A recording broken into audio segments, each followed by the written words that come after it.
I rise in support of my bill, H.R. 1101, the Lumbee Fairness Act, to give the Lumbee tribe of North Carolina the full federal recognition they have been unfairly denied for decades.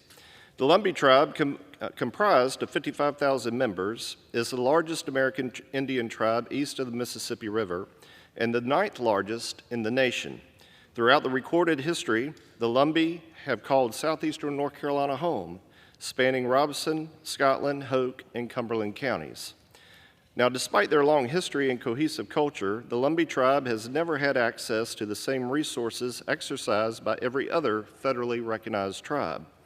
During the termination era, when Congress ended the federal relationship with 60 tribes, the Lumbee Act of 1956 recognized the tribe's existence, yet denied them the federal rights and protections afforded to other federally recognized tribes.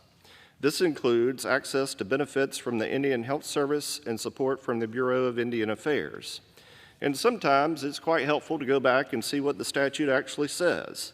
Public Law 571 specifically reads that nothing in this act shall make such Indians eligible for any services performed by the United States for Indians because of their status as Indians, and none of the statutes of the United States which affect Indians because of their status as Indians shall be applicable to the Lumbee Indians.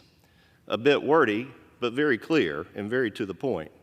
Beginning in 1978, the federal government began rectifying the damage done during the termination era, establishing processes in which tribes could regain federal recognition and privileges. The Federally Recognized Indian Tribe List Act established 3 ways in which an Indian group may become federally recognized: by act of Congress, by the administrative procedures established by the Department of the Interior, and by decision of a United States court. Since then, Congress has stepped in and recognized 23 tribes through legislation, reestablishing their relationship with the federal government. Unfortunately, given the language of the Lumbee Act of 1956, only an act of Congress can establish the federal rights and privileges of the Lumbee tribe. Some point to the administrative process as a path forward for the Lumbee tribe, but the language of the 1956 Act, which I just read, has acted as a law of the land, barring the tribe from gaining their due privileges. The fundamental point is this: Congress wrote a law that terminated the federal relationship with the tribe, and Congress is the only entity that can restore that recognition. The administration process has quite honestly proved to be a dead-end street, and simply because of that statute. The Lumbee's leadership and members work tirelessly every year to mobilize support to move the legislation that is before us today. The bill has been introduced in Congress more than 30 times with broad bipartisan support in the House and Senate.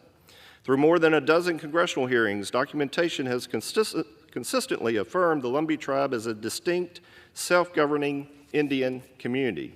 In each of the last 11 Congresses, legislation has been introduced to grant the Lumbee tribe the full recognition they deserve. In the last 2 Congresses, the House passed this legislation under suspension.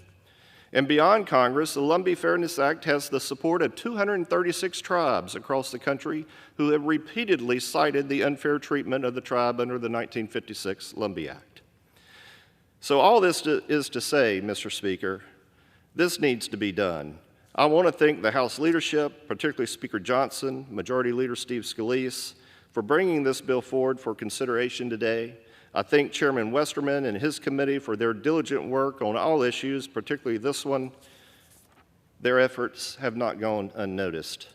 Today, the House can take a great step forward to right the wrong of the unfair and unjust treatment of the Lumbee tribe once and for all. I urge my colleagues to support this legislation. I yield back.